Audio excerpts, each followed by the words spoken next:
It's a great honor that you're here. But we do have a very special relationship. In fact, I'll get that little piece of dandruff for little piece. We have to make him perfect. He is perfect. Ce geste, polémique, tant le bureau ovale a annoncé cette rencontre à la fois amicale et très tendue.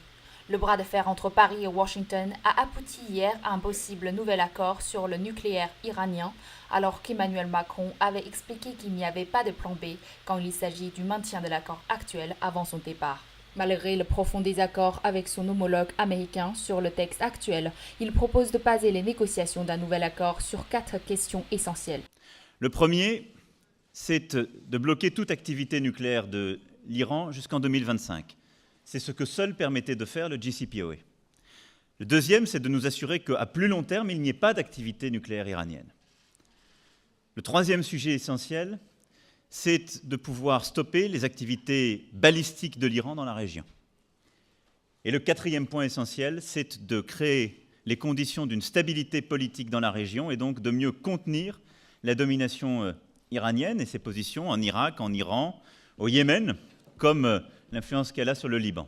En revanche, Donald Trump est resté évasif sur le sujet alors qu'il devra décider le 12 mai si les États-Unis restent liés à l'accord avec l'Iran.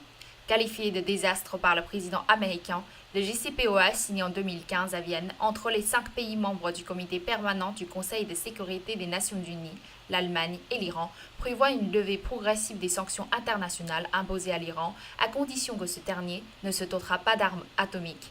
Alors que la question balistique et l'échéance de 2025 inquiètent Washington, Téhéran a rejeté ce mercredi toute nouvelle négociation. The JCPOA will not be renegotiated or altered.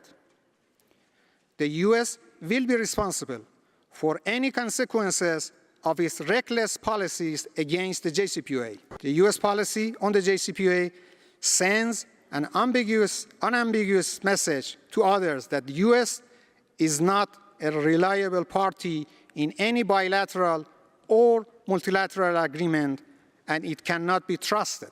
En réalité, depuis des mois, Français, Britanniques et Allemands ont discuté de textes de l'accord qui, en complément de l'accord de 2015, aurait permis de convaincre Washington de rester. C'est aussi une façon de gérer les crises qui est importante pour la France et pour les Européens.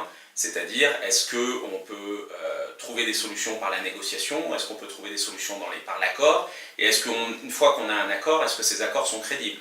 Est-ce qu'on peut mettre en œuvre des mécanismes pour le vérifier? Et est-ce que les engagements que les pays ont pris peuvent être respectés par les parties? C'est évident, y compris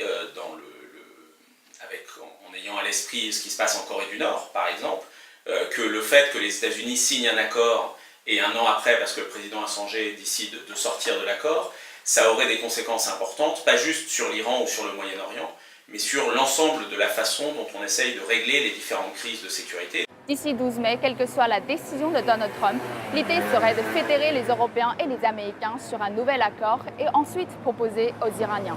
Les modalités de cet accord et surtout la façon de négociation vont être déterminants non seulement pour les crises en cours en Moyen-Orient, notamment en Syrie, mais aussi pour le futur de dénucléarisation. Un dialogue sans précédent aura lieu d'ici début juin entre Kim Jong-un et Donald Trump sur le dossier nucléaire nord-coréen. Wei Tian, CGTN, Paris.